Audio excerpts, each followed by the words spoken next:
顎というのはですね、意志の力と関係あるんですね。そういう意味では顎が強いっていうのはですね、一つの利点でもあるんですね。質問です。30代の女性の保育士の方ですね。先生、歯科で食いしばりがひどいと言われました。自分では全然気づいてなかったんですけど、言われてから顎の周りがずっと硬い気がしています。感情と関係あるって聞いたことがあるんですが、どういうことですか？顎ですね。顎、食いしばりとかいびきとか、食いしばりとかいびきというのはですね、腰のねじれが関係します。なので、疲労していたりとか、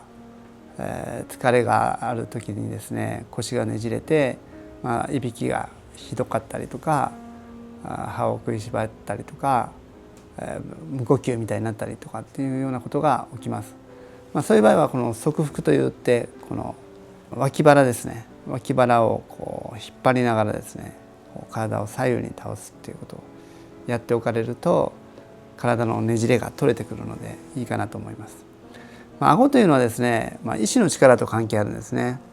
そういう意味では顎が強いっていうのはですね、一つの利点でもあるんですね。今のように顎が細いっていうのは流行りですけれども、意志の強さで言うと顎が張った方が意志が強い。私が学生時代とか子供時代は本当に四角い顔の男の人って結構いましたけど、最近なんかみんな本当にね、顎が細くなってますよね。歯もですから顎の広さと歯の数がですね合わなくなってきてしまって、なので歯が渋滞しちゃうんですね。そういうような場合があってですね、はみ出すならいざ知らずも永久歯が生えてこないっていうようなことも歯の世界では起きているようです。顎というのはそういう意味では生命力なんかに関係してくるところもあるのかなというふうに考えています。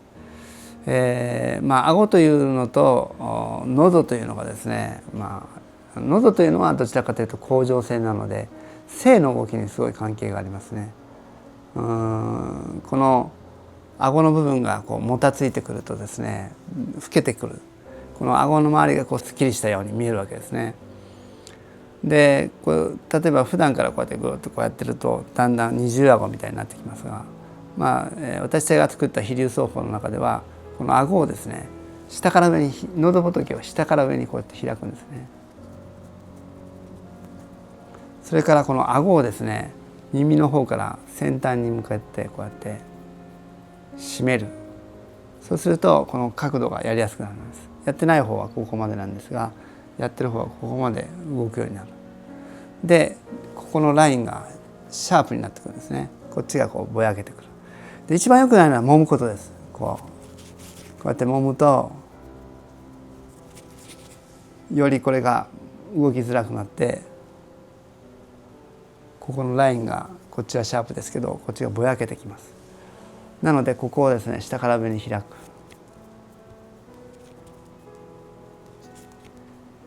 で耳から先端にかけて締める。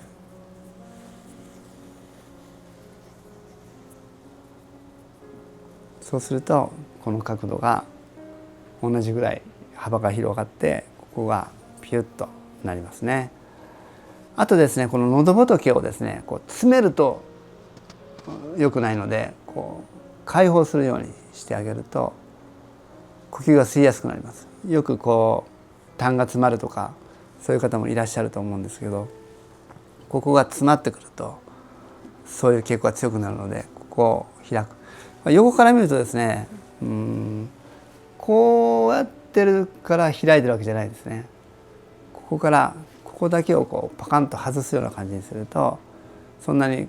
傾けなくても呼吸がしやすくなるので、そのあたりも意識されると、甲状腺の動きが良くなってくると、老けづらくなってくるので。動画の合間に失礼します。河野知世です。この度快感覚を育てて人生を変えていく学びの場を設けたく、快の学校をスタートします。東京で行われる3つの対面講座と Zoom で行われる月に 4,5 本の Zoom 講座が受けられます。何度でも復習動画を見ることができます。お申し込みは概要欄から、またはすでにプレミアム会員の方はメールか LINE で申し込むことができます。会の学校ぜひ参加してみてください。ちなみにですね、ハゲてる人はですね、このさっき言った喉仏を下から上にこうやって撫でておくとハゲが治るとは言われています。でもハゲと言われてもね、毛が移動するので胸毛が多いとかね、なかなかでもちょっと気になる人はですね、甲状腺をちょっとこう撫でておくといいかなと思いますね。あとは頭皮にこう刺激を与えるね、そのあたりをやっておかれると、若さを維持できるんじゃないかなと思います。若さを維持というと、目も関係しますね。なんかこうぼやけてくるとだんだん若く見えなくなってきますけど、なんかしっかりと目力をつけてですね、焦点をこうやって合わせるようにすると若く見えるんではないかなと思っていますので、そのあたりもね工夫して、顎からちょっと話が飛躍してきましたが、ぜひですね顎をですねしっかりこうやって下から上につまんでおくとラインもきれいになってきますし、歯ぎしりも楽になってくると思うので、実用してみていただければと思います。本日の動画いかがだったでしょうか。皆様の生活に少しでもお役に立てればと思います。右側では LINE で講座の案内や整体の申し込み、これからの催しなどを紹介しております。 LINE 登録の方はこちらから、また過去のおすすめ動画はこちらになっております。それでは皆さん、ぜひいいなと思った人は高評価、またチャンネル登録もお願いしたいと思います。では次回。